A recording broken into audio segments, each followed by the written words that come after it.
সাইয়েদনা ঈসা আলাইহিস সালাম দাজ্জালকে হত্যা করার জন্য বাংলাদেশে নামবে না,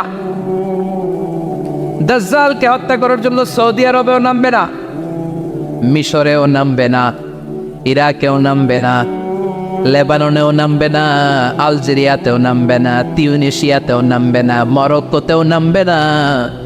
সাইয়েদনা ঈসা আলাইহিস সালাম দাজ্জালকে হত্যা করার জন্য ফিলিস্তিনের দামেস্কের জামে মসজিদের সবচেয়ে বড় মিনারার পাশে দুইজন ফেরেশতার পাখার উপরে ভর করে জমিনে নেমে আসবেন। এই জায়গাটা অনেক গুরুত্বপূর্ণ জায়গা। আল্লাহ বলেছেন বারাক না হাওলা, এই পুরো এলাকাটাকে আমি বরকত দিয়ে ছেয়ে দিয়েছি। পড়েন আল্লাহু আকবার। আবার এই জায়গায় বিশাল একটা যুদ্ধ হবে। ফিলিস্তিনের একটা শহর আছে আল গৌতা, এই গৌতা শহরে মুসলমানদের কেন্দ্রবিন্দু হবে। কিয়ামতের আগ দিয়ে যা যা ঘটবে সব এই ফিলিস্তিনে ঘটবে। এই জন্য তিন আর জাইতুনের কসম কাটার মধ্য দিয়ে ফিলিস্তিনের কসম কেটেছে কে? এই ফিলিস্তিনের বাইতুল হাম, যেটাকে বলে বেথেলহাম, এই বেথেলহাম সিটিতে ঈসা আলাইহিস সালামের জন্ম। সুবহানাল্লাহ পড়েন। মনে থাকবে কোন শহরে? বেথেলহাম। বেথেলহাম শহরে ঈসা আলাইহিস সালামের জন্ম। তার মানে আল্লাহ ঈসা নবীর জন্মস্থানের কসম কাটলেন। এরপরে আল্লাহ বললেন ওয়াতুরে সিনিন, তুর পাহাড়ের কসম, সিনাই পর্বতের কসম। তুর পাহাড় হলো মিশরে, মিশর হলো মূসা আলাইহিস সালামের জন্মস্থান। আর ওয়াহাদাল বালাদিল আমিন, এই নিরাপদ শহরের কসম, মানে মক্কাতুল মুকাররমার কসম। মক্কা মুকাররমা কার জন্মস্থান? জোরে বলেন, আরো জোরে বলেন। বিশ্বনবীর জন্মস্থান। তিনজন বড় বড় পয়গাম্বর যেই তিন দেশে এসেছে, আল্লাহ তিনটা দেশের কসম কাটলেন। তিনটা বড় বড় শরীয়তের ধারক বাহকে তিনজন নবী, উলুল আজমি মিনার রাসূল। এজন্য আল্লাহ বললেন ওয়াত্তিনি ওয়াজ-যাইতুনি ওয়া তুরি সিনিন ওয়া হাযাল বালাদিল আমিন। তিন আর জাইতুনের কসম, মানে ফিলিস্তিনের কসম। ওয়া তুরি সিনিন, তুর পাহাড়ের কসম, মিশরের সবচাইতে উঁচু পাহাড়, যে পাহাড়ের চূড়ার উপরে উঠে সাইয়েদনা মূসা আলাইহিস সালাম সরাসরি আল্লাহর সাথে কথা বলেছেন। ওয়া কাল্লামাল্লাহু মূসা তাকলিমা, সরাসরি without any media, without any via সাইয়েদনা মূসা আলাইহিস সালাম আল্লাহর সাথে কথা বলতেন। পৃথিবীতে চারটা আসমানি কিতাব সবচাইতে সেরা। এক হচ্ছে তাওরাত, দ্বিতীয়ত জাবুর, তৃতীয়ত ইনজিল, চতুর্থত কোরআন।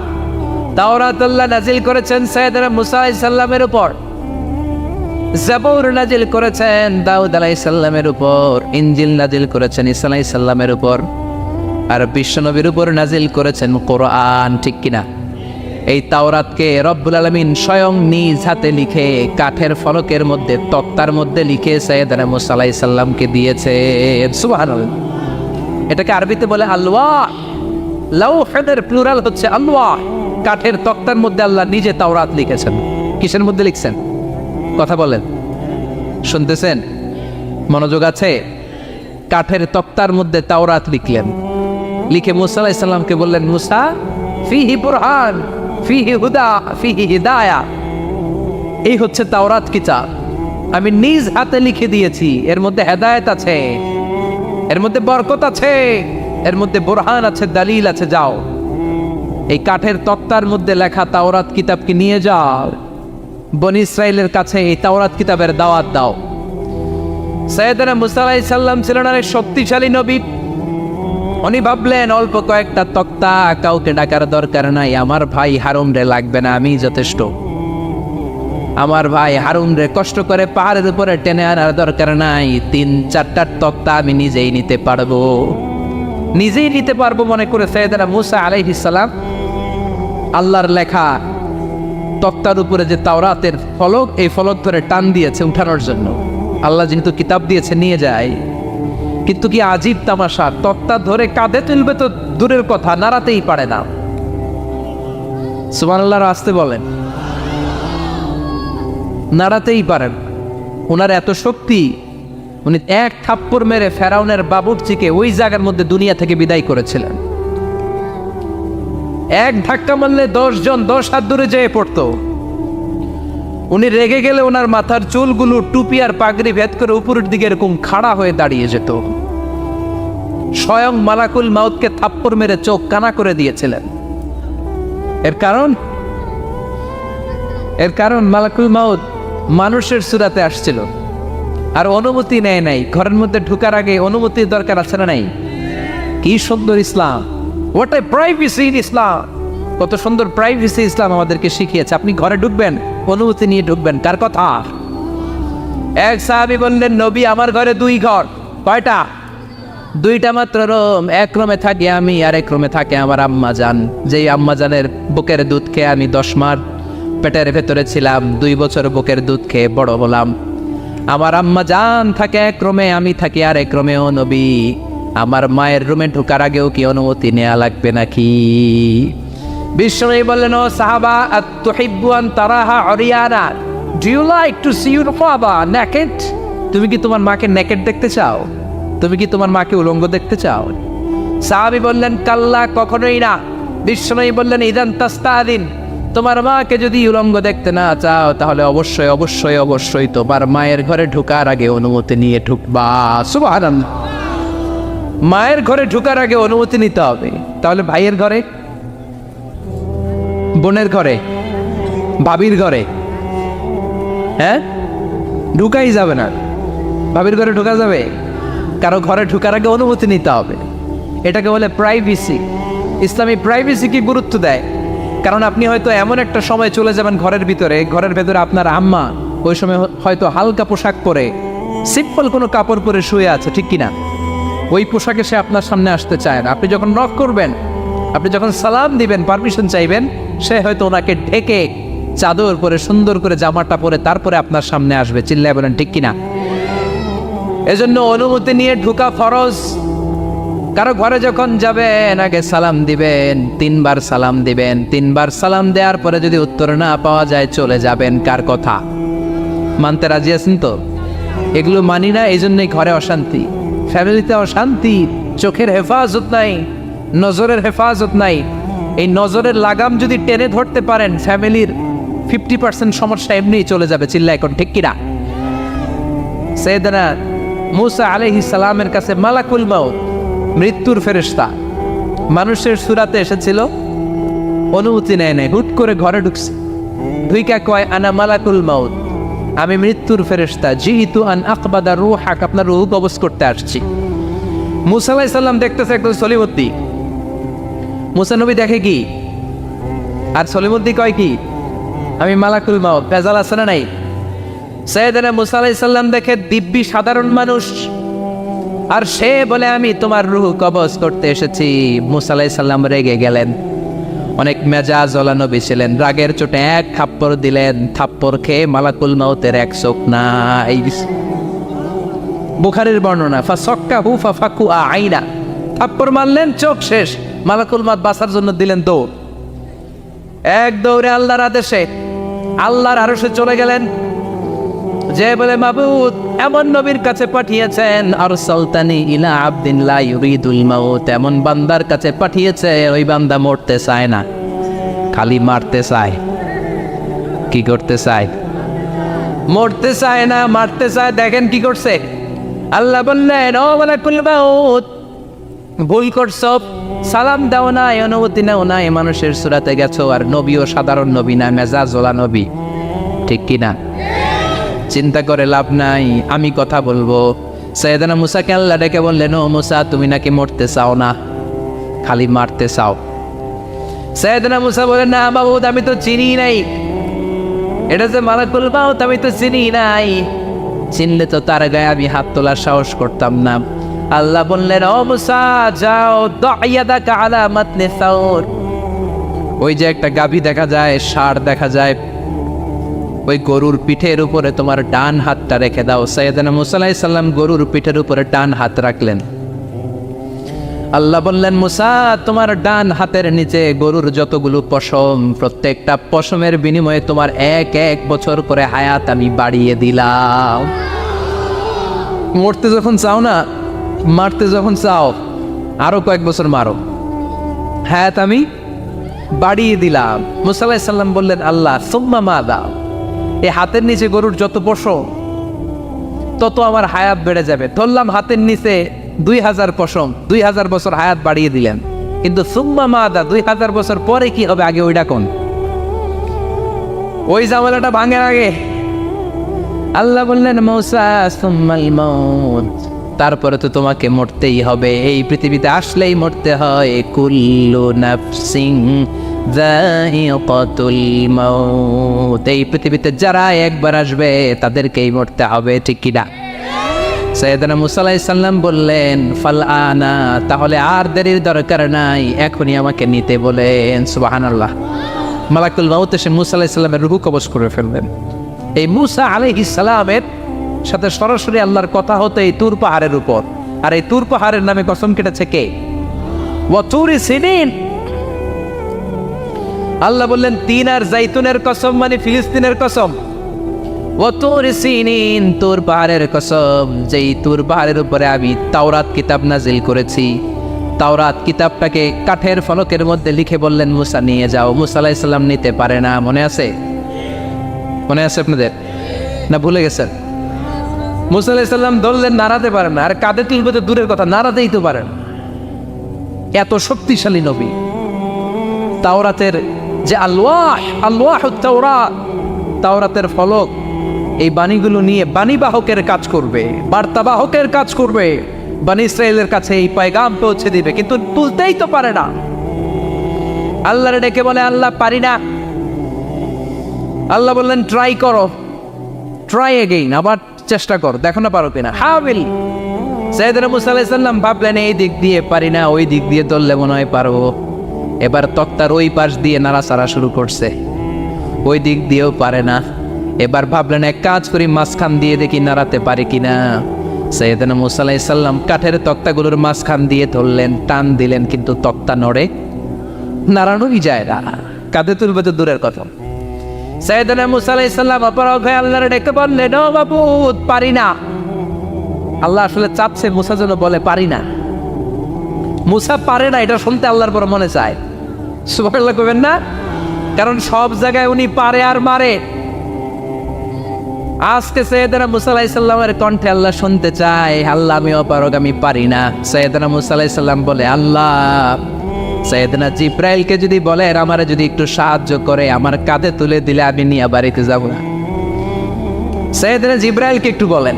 আল্লাহ বললেন যাও জিব্রাইল, হেল্প আউট মূসা, মূসা আলাইহিস সালামকে সাহায্য করো। এবার সাইয়েদনা মূসা আলাইহিস সালাম ধরলেন এই দিকে, সাইয়েদনা জিব্রাইল ধরলেন এই দিকে। দুইজন মিলে তাওরাত লেখা কাঠের তক্তাগুলো উঠাতে চাইলেন, কিন্তু কি আজীব তামাশা, সাইয়েদনা জিব্রাইলও পারে না। সাইয়েদনা মূসা আলাইহিস সালাম বললেন ও ভাই জিব্রাইল চলো জায়গা চেঞ্জ করে তুমি এদিক দিয়ে ধরো, আমি ওই দিকে ধরি, আবার জোরসে টান মারো। দেশগ্রামে কয় না জোরসে টান, এইও সিস্টেমে দুইজন মিলে টানে, কিন্তু নাড়াতেই পারে না। আগে তো হাতে নিবে তারপরে কাঁধে তুলবে, দুইজনেও পারে না। গায়ে যত জোর আছে সাইয়েদনা মূসা আলাইহিস সালাম জোরসে টান দিলেন, যত জোর, সব জোরকে একসাথে করে তিনি টান দিয়েছেন। টানের চোটে দেহের প্রতিটা লোমকূপ থেকে ঘাম বেরোতে শুরু করেছে। টানের চোটে রক টান খেয়ে যাচ্ছে, কোমরের রক ছিঁড়ে যাওয়ার অবস্থা, কিন্তু কাঠের ফলকগুলো নাড়ানো যায়। সাইয়েদনা মূসা আলাইহিস সালাম বললেন আল্লাহ জিব্রাইলও পারে না। জিব্রাইলের সাথে হাজার হাজার সহকারী ফেরেশতা, তাদেরকে একটু বলেন হেল্প করার জন্য। সুবহানাল্লাহ পড়েন। হাজার হাজার ফেরেশতা তুর পাহাড়ের উপর সবাই মিলে জোরে জোরে টান দেয়, জোরে জোরে টান দেয়। সবাই মিলে চেষ্টা করে তাওরাত লেখা ফলক এক প্রান্ত থেকে আরেক প্রান্ত কোনো জায়গা দিয়ে ধরে 1 ইঞ্চি নাড়াতে পারে না। এই অবস্থা দেখে আল্লাহ বললেন ঘটনা কি? আল্লাহ পারি না। সাইয়েদনা মূসা আলাইহিস সালাম কি বলে? আল্লাহ পারি না। আল্লাহ বললেন মূসা এই ফলকগুলোর এত ওজন নয়, কাঠের এই তক্তাগুলোর এত ওজন নয়, কিন্তু এই কাঠের তক্তার মধ্যে যে বাণীগুলো লেখা হয়েছে বাণীগুলো কার? এটা আমার বাণী, আমার কথা। এই জিনিসটা বোঝানোর জন্য আমি এটার ওজনকে ভারী করে দিয়েছি।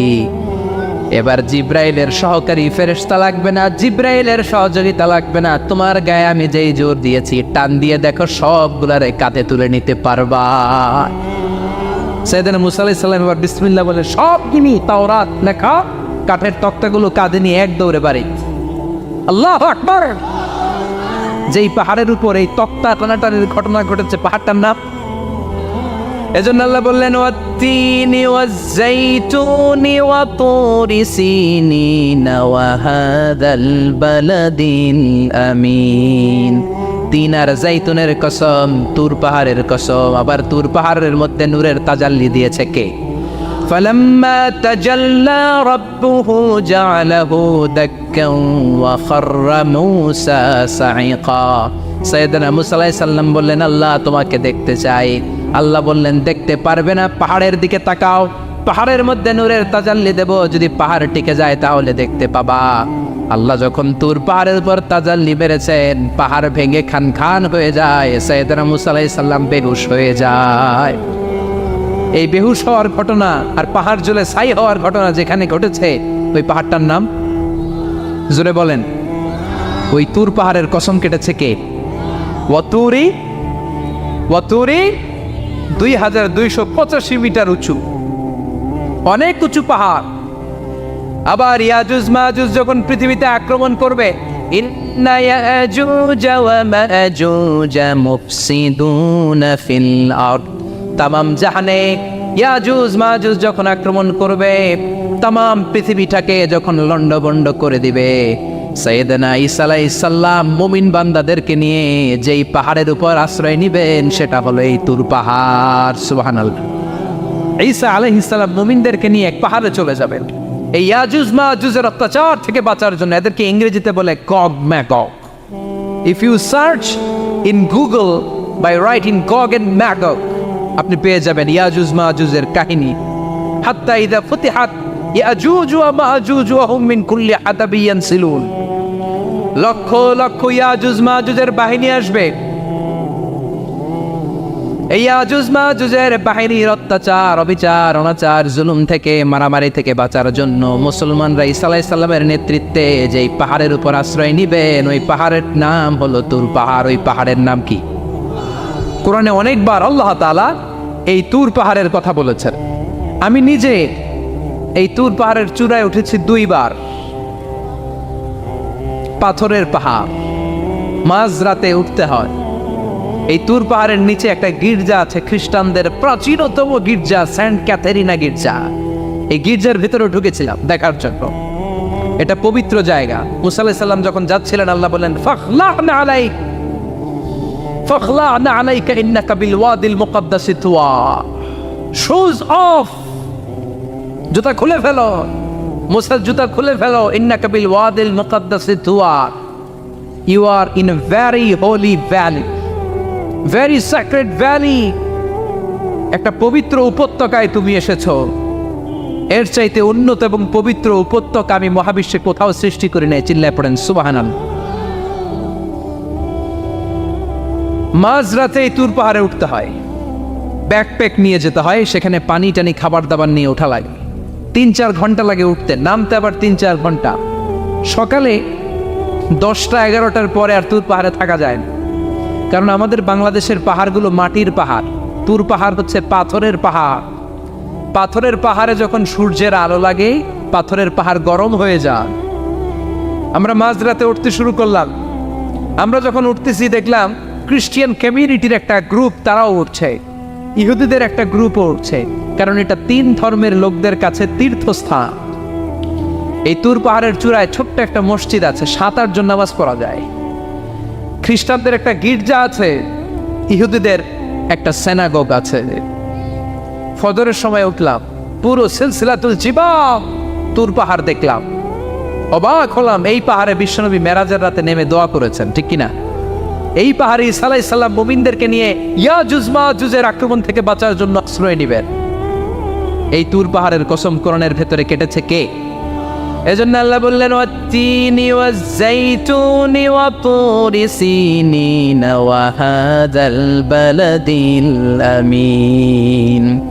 তিন আর জাইতুনের কসম, ওই মিশরের তুর পাহাড়ের কসম, ওয়া হাযাল বালাদিল আমিন, এই নিরাপদ শহরের কসম। শহরটার নাম কি? কি নাম? এই নিরাপদ শহর দ্বারা আল্লাহ বুঝিয়েছে মক্কা, না ফিলিস্তিন না, ফিলিস্তিন হচ্ছে প্রথমটা। কিন্তু হাদাল বালাদিল আমিন, এই নিরাপদ শহর দিয়ে আল্লাহ বুঝিয়েছেন মক্কা শহরকে। চিৎকার করে বলবেন কোন শহর? মক্কা শহর। এই মক্কা শহরের আগের নাম বাক্কা। মক্কার আগের নাম কি? জোরে বলেন, আরো জোরে। ইন্না আউওয়ালা বাইতিন উদিআ লিন-নাসি লাল্লাযী বিবাক্কাতা মুবারাকা হুদাল লিল আলামিন। নিশ্চয়ই পৃথিবীর সর্বপ্রথম ঘর যেই শহরের মধ্যে আমি আল্লাহ স্থাপন করলাম, শহরটার নাম হলো বাক্কা শহর। কি শহর? এই বাক্কা পরে চেঞ্জ হয়েছে মক্কা।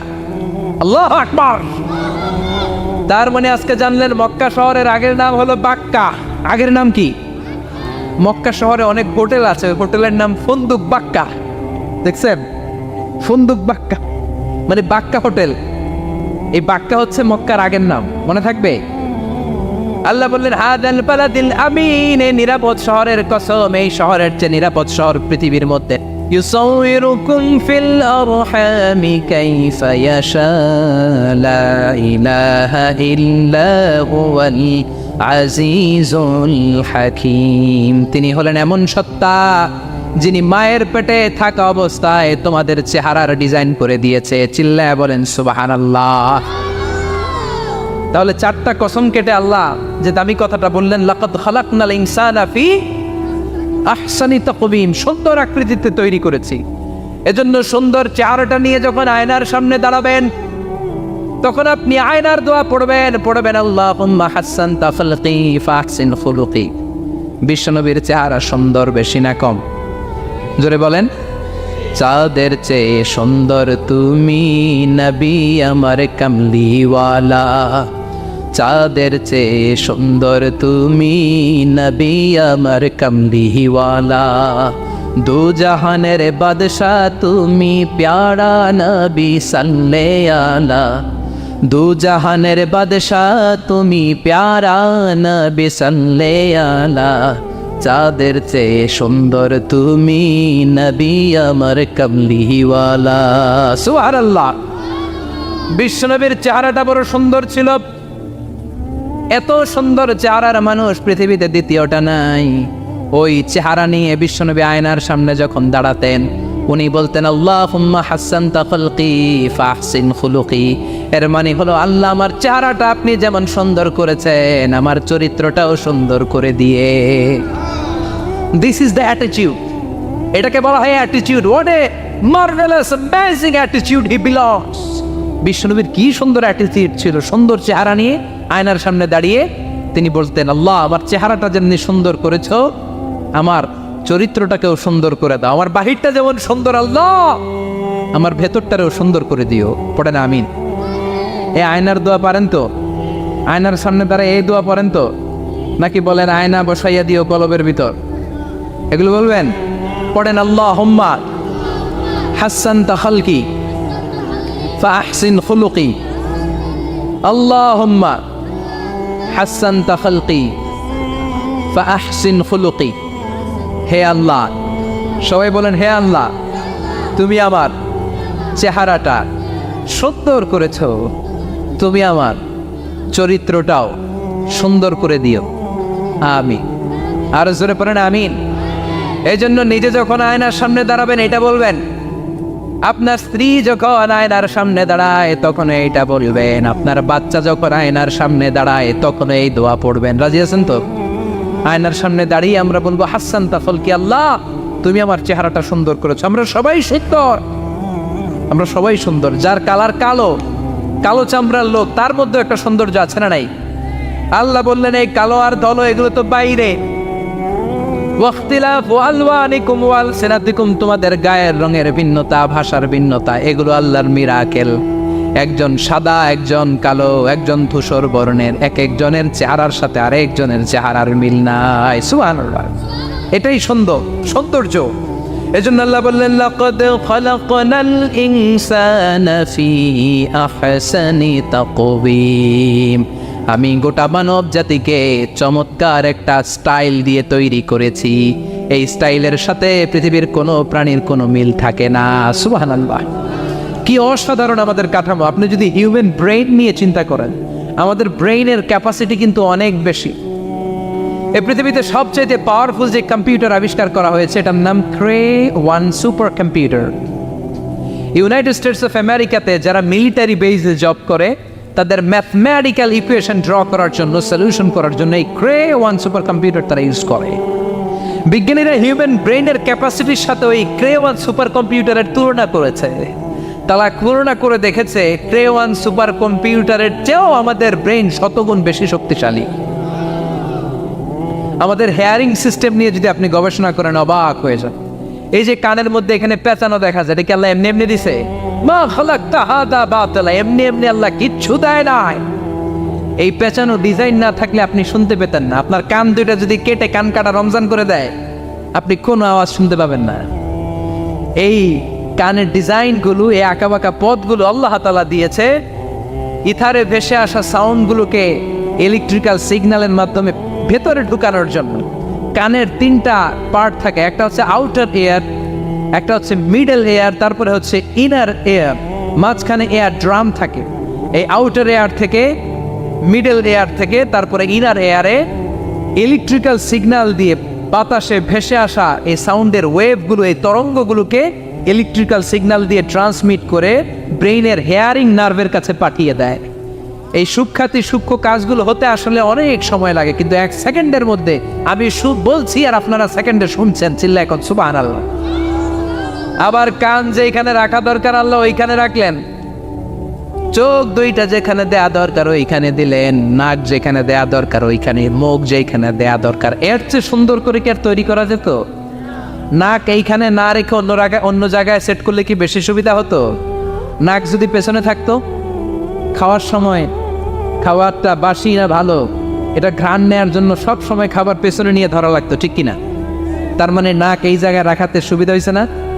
সুবহানাল্লাহ কইবেন না? কি সুন্দর মুখটা দিলেন, হ্যাঁ, কি সুন্দর চোখ দিলেন।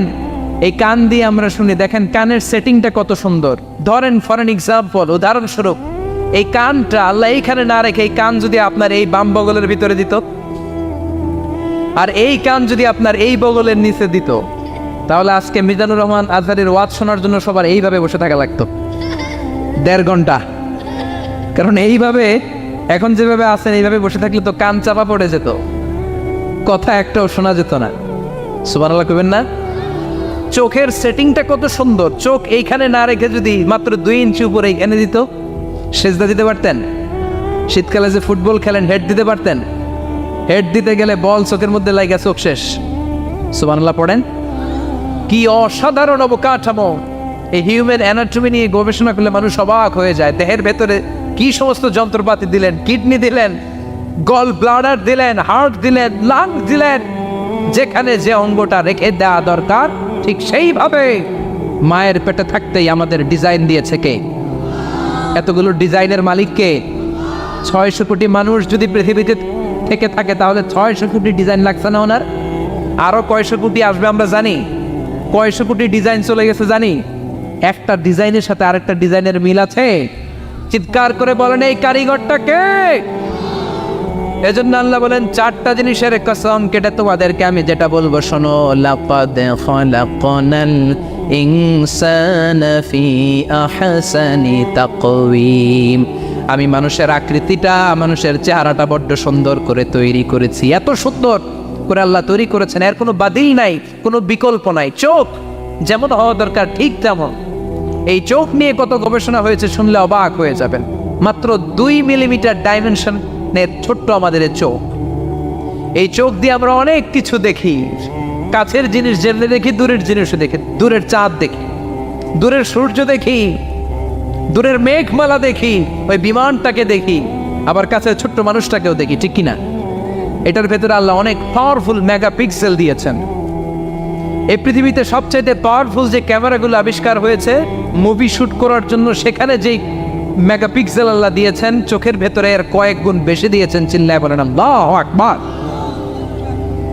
এই চোখ দিয়ে মেডিকেল সায়েন্স বলছে human ice can identify more than 10 million colours. 1 মিলিয়নে 10 লক্ষ, 10 মিলিয়নে কত? 1 কোটি। তার মানে এই চোখ দিয়ে আমরা আমাদের এক একটা চোখ দিয়ে 1 কোটি ধরনের রং শনাক্ত করতে পারি। এক লাল রঙের মধ্যে কত লাল, লাইট রেড, ডিপ রেড, কত ধরনের মিক্স করে কত কালার হয়, সব কিছু চোখ দিয়ে আমরা ধরতে পারি। চিল্লায় বলেন আল্লাহু আকবার। জিহ্বা দিয়ে স্বাদ নেওয়ার সুযোগ দিলেন। এই জিহ্বার পার স্কয়ার সেন্টিমিটারে টেস্ট বাড রয়েছে 184টা। সেই হিসাবে আপনার জিহ্বার উপরিভাগ দিয়ে আপনি 10,000-এরও বেশি ধরনের খাদ্যের স্বাদ আস্বাদন করতে পারেন। চিৎকার করে পড়েন আল্লাহু আকবার। এক একটা অঙ্গ নিয়ে যদি আপনি গবেষণা করেন, কত কাজ করার সুযোগ আল্লাহ তাআলা দিয়ে দিলেন। 206টা নাকি হাড্ডির পিস রেখেছে আল্লাহ এক একটা দেহের ভিতরে। 206টা না, 206টা হাড় আছে। আমাদের প্রত্যেকের দেহের ভিতরে কয় পিস হাড্ডি? কথা কয় না, 206টা। সবচেয়ে ছোট হাড়টা আছে কানের ভেতরে। সুবহানাল্লাহ পড়েন। সবচেয়ে ছোট হাড়। এক একটা অঙ্গ কত সুন্দর এরকম বেন্ড করা যায়, হাত পা নাড়ানো যায়, এইখানে একটা টুইস্ট করা যায়, এইখানে টুইস্ট করা যায়, আবার কবজি টুইস্ট করা যায়, আবার এইখানে এক একটা আঙ্গুলে কতগুলো টুইস্ট করা যায়। সুবহানাল্লাহ কইবেন না? কত কাজ এ হাতের। এই হাত দিয়ে ঘুষি মারা যায়, হ্যাঁ, হাত দিয়ে আটার খামির বানানো যায়, হাত দিয়ে ভারী জিনিস উত্তোলন করা যায়। আবার এই হাত দিয়ে দেখেন ক্রিকেটাররা কি সুন্দর বল করে, এটা দিয়ে স্পিন বল করে, লেগ স্পিন করে, অফ স্পিন করে, পেস বল করে। এক হাতের মধ্যে কত কারসাজি। সুবহানাল্লাহ করে না? আবার বা হাতে স্পিন করে না, বল এদিকে পড়ে ওদিকে চলে যায়, আছে না নাই? আবার এই আঙ্গুল দিয়ে কত কাজ। বাজার থেকে বাজার করে যখন বাজারের ব্যাগ যখন নিয়ে আসেন, হাতে ধরেন নাকি আঙ্গুলে ধরেন, কত কাজ। এই আঙ্গুল দিয়ে মোবাইল টিপে আমরা মোবাইল ইউজ করি, আঙ্গুল দিয়ে ল্যাপটপে আমরা টাইপ করি। ডাক্তাররা এই আঙ্গুল দিয়ে সুই ইউজ করে সূক্ষ্ম সূক্ষ্ম সার্জারির কাজগুলো করে। অবাক হয়ে যাবেন এই আঙ্গুলের কত কাজ। এই আঙ্গুল দিয়ে আবার এখন ক্রিকেটেও এরকম 2 আঙ্গুল তুললে ছক্কা, আছে না নাই? আবার 1 আঙ্গুল তুললে আউট, আবার এটা তুললে ভিক্টরি, বিজয় চিহ্ন। দেখবেন যত নেতা খেতা করে পুলিশে ধরে এটা দেখায়, আছে না নাই?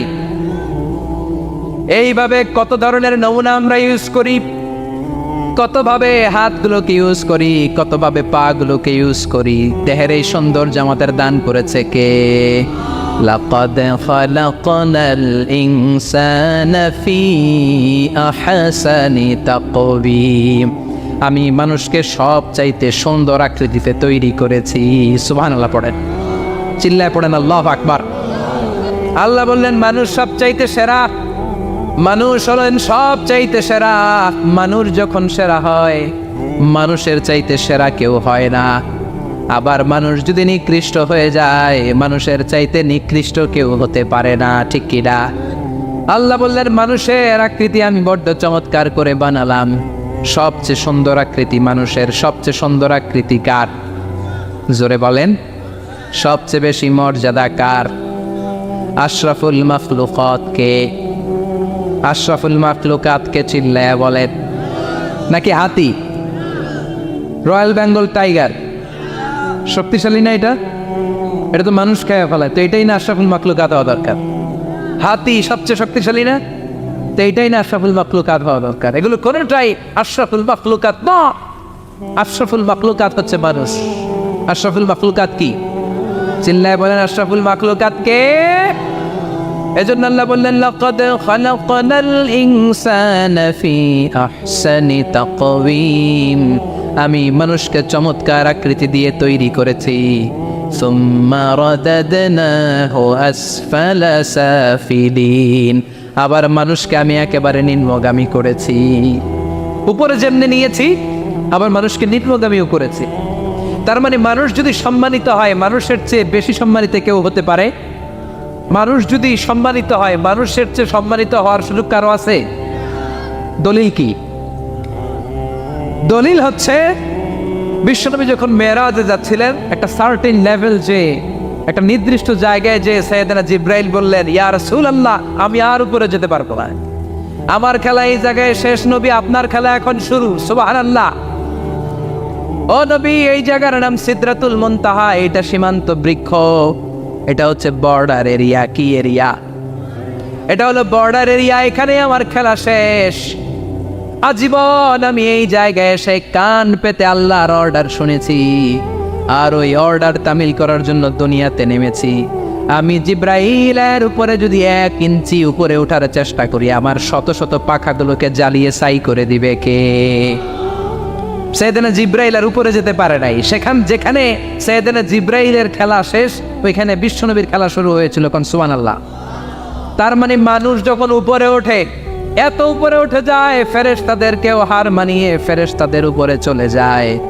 আবার মানুষ যখন নিচে নামতে শুরু করে, শয়তানকেও হার মানিয়ে নিচে চলে যায়, ঠিক কিনা?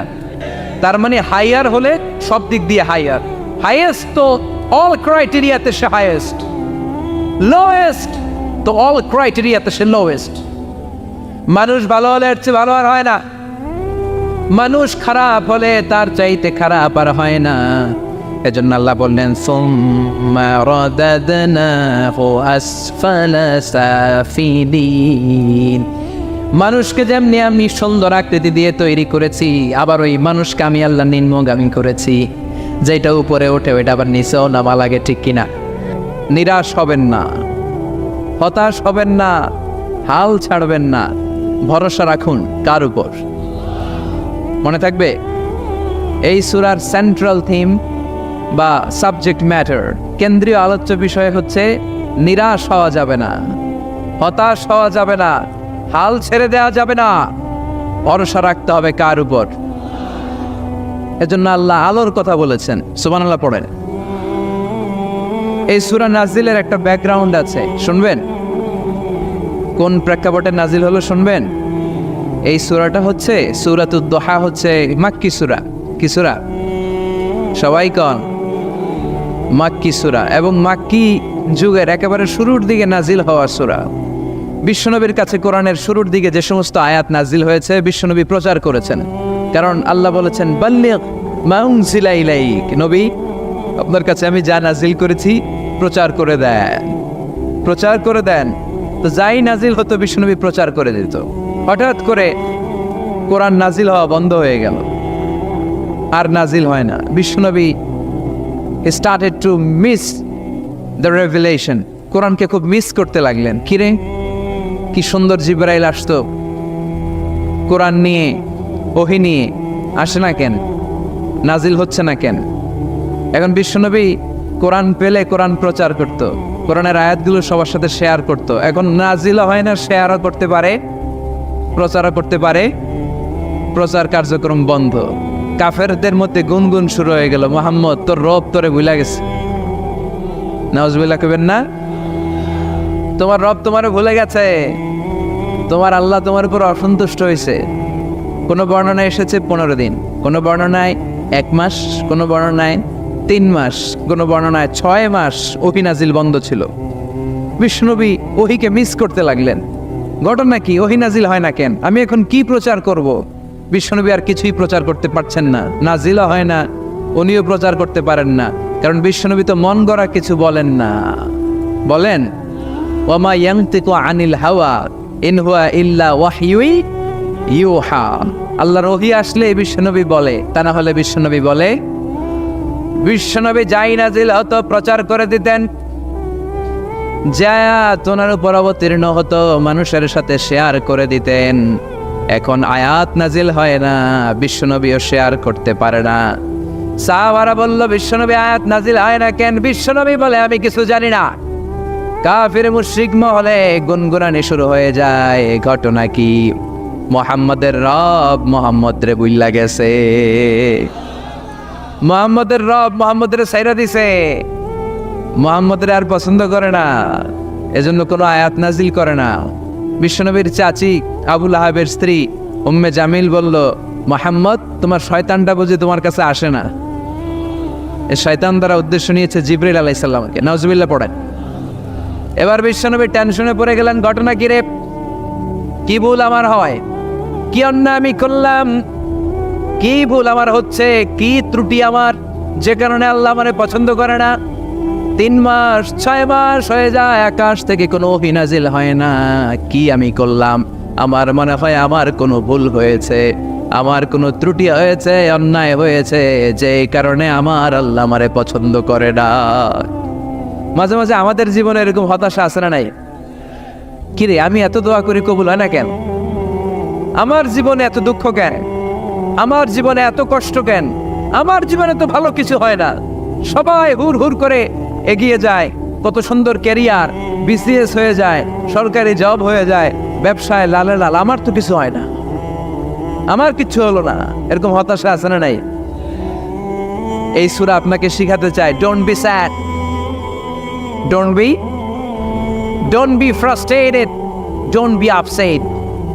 আপসেট হয় না, হতাশ হয় না, ভরসা রাখো কার উপর? আজীবন হতাশাগ্রস্ত মানুষের জন্য এই সূরাটা একটা আলোকবর্তিকা আর মশাল হয়ে কাজ করবে। সুবহানাল্লাহ পড়েন। মোটিভেশনাল সূরা। আল্লাহু আকবার। বিশ্বনবী চিন্তায় পড়ে গেলেন, মনে হয় ভুল হয়েছে, কেন হি আসে না, কি আমার অপরাধ, কেন কোরআনের আয়াত নাজিল হয় না, কেন আল্লাহ ওহী পাঠায় না? বিশ্বনবী যখন চিন্তিত, বিশ্বনবী যখন হতাশ, তখন আল্লাহ নাজিল করলেন ওয়াদ-দুহা, ওয়াল-লাইলি ইযা সাজা, ওয়াদ-দুহা, আলোর শপথ, ওয়াল-লাইলি ইযা সাজা, আর রাতের শপথ, যখন রাতটা নিঝুম হয় আর হয় নিস্তব্ধ। সুবহানাল্লাহ কইবেন না? আল্লাহ আলোর শপথ করলেন। এজন্য হতাশ হবেন না। See the sunlight, go out, see the nice day. কত সুন্দর দিন, কত সুন্দর আলোকোজ্জ্বল দুপুর, কত সুন্দর সকাল। সুবহানাল্লাহ পড়েন। হতাশ হবার কোনো কারণ নাই। আপনার আল্লাহ আপনার সাথে আছে না নাই? আপনি আপনারা যত ভালোবাসেন তার চেয়েও আপনারা বেশি ভালোবাসে কে? আপনার বাবা মা আপনারা যত মায়া করে তার চেয়েও আপনারা বেশি মায়া করে কে? আল্লাহ বললেন ওয়াদ-দুহা, সকালবেলার সূর্য কিরণের শপথ, ওয়াল-লাইলি ইযা সাজা, আর রাত্রির শপথ, রাত্রিটা যখন নিঝুম হয় আর নিস্তব্ধ হয়। সুবহানাল্লাহ পড়েন। তাহলে আল্লাহ আলো আর অন্ধকারের শপথ বা কসম কাটলেন, ঠিক কিনা? আলো দ্বারা আল্লাহ তাআলা ওহীর আগমনকে বুঝিয়েছেন, আর অন্ধকার দ্বারা ওহীর অনুপস্থিতি বুঝিয়েছেন। সুবহানাল্লাহ। আল্লাহ বুঝাতে চাইলেন, নবী আমি আপনার উপর রাগ করি নাই, আমি আপনারে বলে যাই নাই যেমনটা কাফির মুশরিকের বাচ্চারা বলে, আমি আপনারে ছেড়ে দেই নাই, আমি আপনার উপর অসন্তুষ্ট হই নাই। সব সময় যদি সূর্যের আলো থাকে, রাত্রে ঘুমাইতে পারবেন? ধরেন 365 দিনই খালি আলো আর আলো, খালি সূর্যের আলো, রাত আর নাই, ভাল লাগবে? আবার সব সময় রাত, সূর্যের আলো নাই, ভাল লাগবে? রাত দিন দুইটার দরকার আছে না নাই? এই আলো দ্বারা আল্লাহ ওহীর কথা বুঝালেন। আল্লাহ বুঝাতে চাইলেন, নবী আলোর শপথ আর অন্ধকারের শপথ, আমি যেমনি আলোর পর অন্ধকার দেই, তেমনি ওহীর পর মাঝে মাঝে ওহী না পাঠিয়ে আপনাকে বিশ্রাম নেওয়ার সুযোগ করে দেই। বিশ্বনবীর কত ভালোবাসতেন আল্লাহ, কারণ ওহী রিসিভ করার মধ্যে একটা কষ্ট আছে না নাই? ও নবী, সব সময় যদি ওহী নাজিল হয়, আপনার স্নায়ু, আপনার দেহ, আপনার মাংসপেশি এই ওহী রিসিভ করতে পারবে না, আপনার স্নায়ু এটা বরদাস্ত করতে পারবে না। ওহীর একটা কিরণ আছে, সূর্যের যেমনি তেজ আছে, আলো আছে, ওহীরও কিরণ আছে। সব সময় এই কিরণ আকাশ থেকে আপনার গায়ে পড়লে আপনি সহ্য করতে পারবেন না। তেমনি আলোর পরে যেমনি আধারের দরকার, কিছুদিন ওহী আসার পরে ওহী বন্ধ থাকার দরকার আছে না নাই? সুবহানাল্লাহ পড়েন। বিশ্বনবীর আরামের জন্য আল্লাহ ওহী বন্ধ করে দিলেন। আল্লাহু আকবার। কারণ সব সময় ওহী আসাটা ভালো না। সব সময় ওহী আসলে বিশ্বনবী সহ্য করতে পারতেন না। কারণ মা আয়েশা বলতেন, শীতের রাতে যখন বিশ্বনবীর উপর ওহী নাজিল হতো, ওহীর প্রেসারে বিশ্বনবীর গলার দাড়ি দিয়ে ঘাম ঝরে ঝরে পড়তো। আমরা তো মাগনা কোরআন পাইছি, কোনো কষ্ট করা লাগে নাই, কোনো পরীক্ষা করা লাগে নাই। বিশ্বনবী যখন কোরআন রিসিভ করতেন, মিসলা সলসলাতিল জারাস, বুখারীর বর্ণনা, ঘন্টার ধ্বনির ন্যায় দপ্তরি যখন হাই স্কুলের ছুটি দেওয়ার জন্য ধাম করে ঘন্টা বাজায়, এর কাছে যে কান লাগিয়ে দাঁড়িয়ে থাকা যায়, যেরকম বিকট আওয়াজ হয় এরকম আওয়াজে ওহী আসতো। আর এই ওহী রিসিভ করতে যে মাঘ মাসের কনকনে শীতের রাতে বিশ্বনবী ঘেমে ঘেমে একাকার হয়ে যেতেন। আবার বিশ্বনবী যখন ওটের উপরে বসা অবস্থায় ওহী নাজিল হতো, ওহীর ভাড়ে, ওহীর চাপে, ওহীর প্রেসারে, কোরআনের প্রেসারে ওটের বুকটা জমিনের মধ্যে লেগে যেত। আবার ঘোড়ার উপরে বসে থাকা অবস্থায় যখন কোরআনের আয়াত ওহী নাজিল হতো, ঘোড়ার পা গুলো মরুভূমির বালুর ভেতরে দেবে যেত। বিশ্বনবীর এক সাহাবা যায়েদ রাদিয়াল্লাহু তাআলা আনহুর পায়ের মধ্যে মাথা রেখে বিশ্বনবী একবার ঘুমাচ্ছিলেন। 1 ঘন্টা 2 ঘন্টা ঘুমিয়ে রইলেন, জায়েদ মাথায় ব্যথা পায় না। হঠাৎ বিশ্বনবী ঘুম থেকে জাগলেন। জাগার পর ওইখানে কি হয়েছে? এত গ্যাদারিং এর ভেতরে সমস্যা তো হবেই, গরম লাগবে, ধাক্কা ধাক্কি, আমারে দেখা যাবে না, এই ভাই আপনি সরান, এই ক্যামেরা নামাও, এগুলো বলা যাবে? এগুলো বললে আজকে আমি ওয়াজ করতে পারবো? যে যেইখানে যে অবস্থায় আছেন আল্লাহর ওয়াস্তে বসেন। আমি আর অল্প কয়েক মিনিট কথা বল। আমি জানি অনেকে আমাকে দেখতে পাচ্ছেন না, মাইকের অবস্থাও ভালো না, যতটুকু শোনা যায় পিন ড্রপ সাইলেন্ট লাগবে, পিন পতন নীরবতা। নীরব না হলে তো ওয়াজ করা যাবে? আর কোনো আওয়াজ শুনবো আমি? তাহলে থামেন। ওহি রিসিভ করতে বিশ্বনবীর কত কষ্ট হতো খেয়াল করে শুনুন। আবার ডানে বায়ে তাকায়। শাওয়ারের ভাইয়েরা এদিকে তাকান, আমার দিকে হয়েছে, বাস আমার দিকে তাকান। ওহি রিসিভ করতে বিশ্বনবীর কত কষ্ট হতো। জায়েদ রাদিয়াল্লাহু তাআলা আনহুর পায়ের মধ্যে মাথা রেখে বিশ্বনবী শুয়ে আছেন। 1 ঘন্টা 2 ঘন্টা শুইলেন, উনি ব্যথা পায় না। হঠাৎ বিশ্বনবী ঘুম থেকে জাগলেন। জাগার সাথে সাথে আকাশ থেকে কোরআনের আয়াত নাজিল হতে লাগলো। আর জায়েদ বলে 2 ঘন্টায় আমার কিছু হয় না, কিন্তু যখনই আমার রানের মধ্যে মাথা রেখে বিশ্বনবী শুয়ে আছেন আর কোরআনের আয়াত নাজিল হতে লাগলো, আমার মনে হচ্ছে আমার রানটা ফেটে টুকরা টুকরা হয়ে যাবে, আমার হাড্ডি ফেটে খান খান হয়ে যাবে। ওহির বার, তার মানে একটা কাঠিন্যতা আছে না নাই? এজন্য আল্লাহ বিশ্বনবীরা ডেকে বললেন, নবী আমি রাগ হই নাই, আমি আপনারে ভুলে যাই নাই। বারবার সূর্যের আলো থাকলে, সব সময় সূর্যের কিরণ থাকলে যেমনি আরাম লাগে না, বারবার ওহি রিসিভ করতে যেই কষ্টটা আপনার হয়, আমি আরশের উপর থেকে দেখে আমার সহ্য হয় না। এজন্য আপনাকে বিশ্রামের ব্যবস্থা করে দিলাম, এই জন্য কিছুদিন ইচ্ছা করে আমি ওহি বন্ধ করে দিলাম। والضحى والليل إذا سجى ما ودعك ربك وما قلى। সকালবেলার সূর্য কিরণের শপথ, রাতের নিস্তব্ধতার নিঝুম রাত্রির শপথ। মা ওয়াদ্দাআকা রব্বুকা ওয়া মা ক্বালা, আপনার রব আপনারে ভুলে যায় নাই, আপনার উপর অসন্তুষ্ট হয় নাই। সুবহানাল্লাহ পড়েন। তাহলে কাফেররা যা বলেছে এটা ওদের মুখের উপরে, জোরে কোন ঠিক কিনা? উম্মে জালিল বিশ্বনবীকে যে গালি দিয়েছে, ওর গালি ওর মুখের উপরে, জোরে বলেন ঠিক কিনা? আমার নবীরে যারা কবি বলে গালি দেয়, ওই গালি ওদের মুখের উপরে, ঠিক কিনা? আমার নবীরে যারা পাগল বলে গালি দেয়, ওদের গালি ওদের মুখের উপরে, ঠিক কিনা? আমার নবীরে যারা লেস কাটা নির্বংশ বলে, ওদের 14 গোষ্ঠী নির্বংশ, জোরে বলো ঠিক কিনা? আমার নবীর সম্মানের বিরুদ্ধে যদি কথা বলে, তাদের বিরুদ্ধে আমাদের হুঙ্কার আর লড়াই আছে না নাই? বিশ্বনবীরে গালি দিলে কলেজে আগুন লাগে? কার কার লাগে? হাত তুলে আল্লাহর দেখা।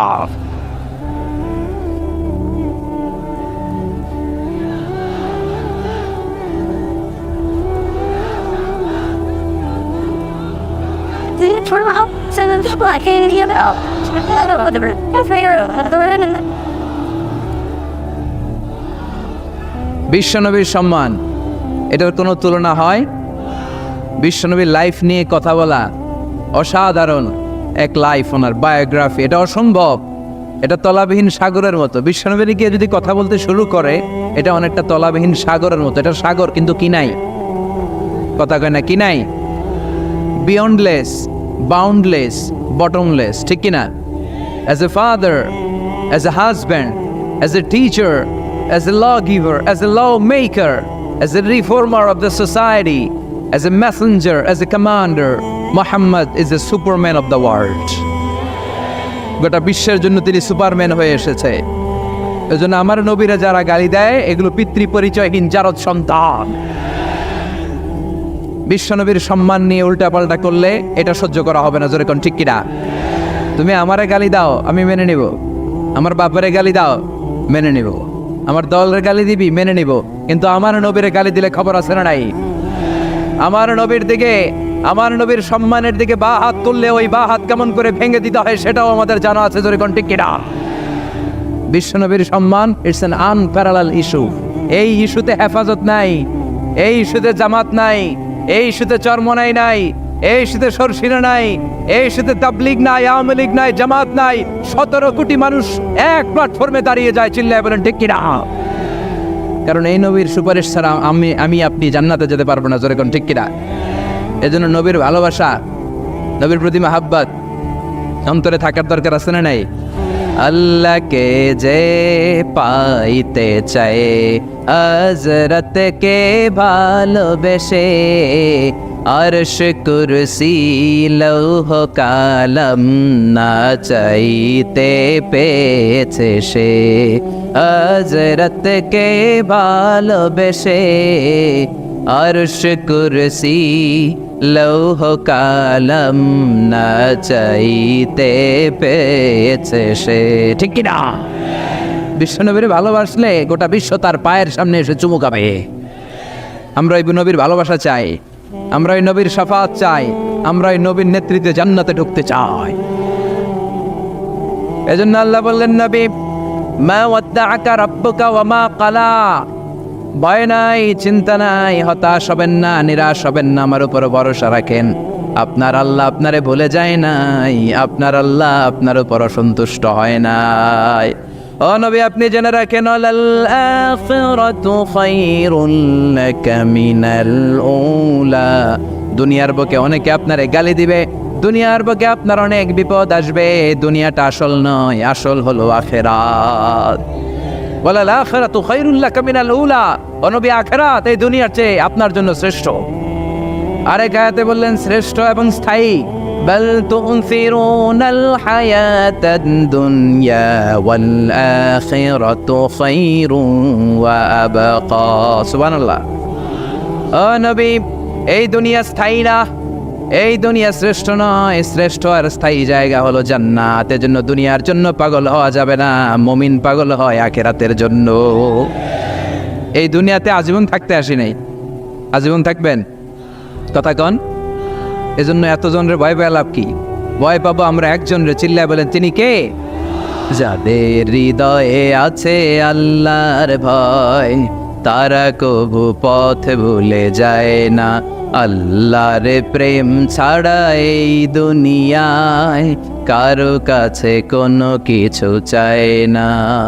রাতের আধারে যারা সেজদাতে রায়, দু চোখের শ্রুতে নদী যেন বয়। ছলনার হাতছানি যতই আসুক, পেছনে ফিরেও সে তাকায় না। যাদের হৃদয়ে আছে আল্লাহর ভয়, তারা কবু পথ ভুলে যায় না। আল্লাহর প্রেম ছাড়া এই দুনিয়ায় কারো কাছে কোনো কিছু চায় না, কারো কাছে কোনো কিছু চায় না। ঠিক কি না? মুমিনের ভয় একজনের প্রতি, চিল্লায় বলেন তিনি কে? আল্লাহ বললেন, ওয়ালাল আখিরাতু খায়রুল লাকা মিনাল উলা। ও নবী, দুনিয়াতে এত ভয় পেয়ে কোনো লাভ নাই। বিড়ালের মতো 1000 বছর না বেঁচে সিংহের মতো একটা গর্জন দিয়ে মরার দাম অনেক বেশি। ওয়ালাল আখিরাতু খায়রুল লাকা মিনাল উলা। এই দুনিয়ার জীবনের চেয়ে নবী আখিরাতের দাম অনেক বেশি। এই দুনিয়ায় আমরা আজীবন থাকতে আসি, চলে যেতে হবে। এরপরে বিশ্বনবীকে আল্লাহ সান্ত্বনা দিচ্ছেন, নবী আপনি হতাশ হবেন না, নিরাশ হবেন না, ভরসা রাখেন। ওয়ালা সাউফা ইউতিকা রাব্বুকা ফাতারদা। আপনার প্রভু অচিরেই আপনাকে এমন এমন জিনিস দান করবে, এই জিনিসগুলো পেয়ে আপনি খুশি হয়ে যাবে। কি সুন্দর ওয়াদা। ও নবী, আপনি হতাশ হবেন না, আপনি টেনশন নিয়েন না, আমি তো আছি। সুবহানাল্লাহ পড়েন। কে বলে? জোরে বলেন, কে বলে? বিশ্বনবীরে বললেন, ওয়ালা সাউফা ইউতিকা রাব্বুকা ফাতারদা। আপনার রব অচিরে এমন কিছু আপনারে দিবে, আপনি খুশি হয়ে যাবেন। And verily indeed your Lord will give you something that will make you happy. সুবহানাল্লাহ বলেন। অচিরেই আপনার রব আপনারে এমন এমন কিছু দিবে, এগুলো পেয়ে আপনি খুশি হয়ে যাবেন। নবীরে খুশি করাই আল্লাহর কাজ। এজন্য বিশ্বনবীর উপাধি দিয়েছেন আল্লাহ হাবিব। বিশ্বনবীকে আল্লাহ কি ডেকেছেন? আর ইব্রাহিম আলাইহিস সালামকে ডেকেছেন খালিল, মানেও বন্ধু, হাবিব মানেও বন্ধু। খালিল মানে এমন বন্ধু যে বন্ধু আল্লাহরে খুশি করার জন্য কাজ করে, আর হাবিব মানে এমন বন্ধু যেই বন্ধুরে খুশি রাখার জন্য আল্লাহ নিজেই কাজ করে। এজন্য আল্লাহ বললেন, নবী ওয়ালা সাউফা ইউতিকা রাব্বুকা ফাতারদা। আপনার রব চিরাই এমন এমন জিনিস আপনারে দান করবে, এগুলো পেয়ে আপনি খুশি হয়ে যাবেন।